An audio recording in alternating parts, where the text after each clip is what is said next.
एकमुखाने सीडब्ल्यूसीच्या बैठकीत मागणी करण्यात आली आहे। पुणे पुण्यात सांगलीत झालेल्या मुसळधार पावसाने पुलावरून मोठ्या प्रमाणात पाणी गेल्याने आजूबाजूला भराव खचलाय आणि आजूबाजूचा हा भराव खचल्यामुळे बघा आता पलूस सांगली महामार्गावरील वाहतूक बंद करण्यात आली आहे। सध्या पुलावर पोलीस प्रशासनाकडून बंदोबस्त तैनात करण्यात आलाय।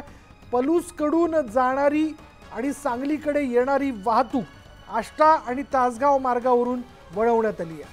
म्हणजे तुर्तास तरी हा भराव खचल्यामुळे आता दोन्हीकडची वाहतूक म्हणजे जाणारी आणि येणारी वाहतूक जी आहे ती बंद करण्यात आली आहे।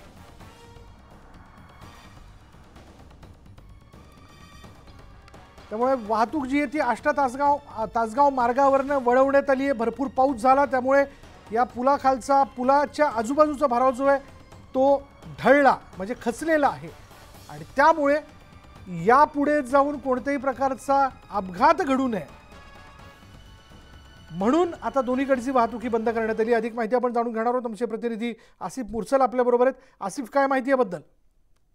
विशाल, काल रात्री जो मुसळधार पाऊस झाला होता ग्रामीण भागातले त्या भागातलं त्या ठिकाणी पाणी आलं होतं।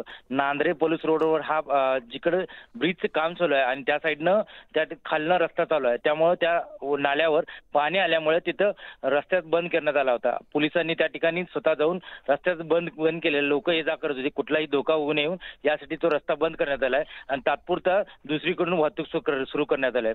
सध्या अवकाळी पावसात जोरदार सुरू आहे आणि सांगली गेल्या 2-3 दिवसापासून रात्रीच्या सुमारास जोरदार पाऊस पडतोय आणि त्यामुळे ग्रामीण भागात पाणीच पाणी झालेलं आहे। विशाल, धन्यवाद आसिफ या सगळ्या तपशिलाबद्दल।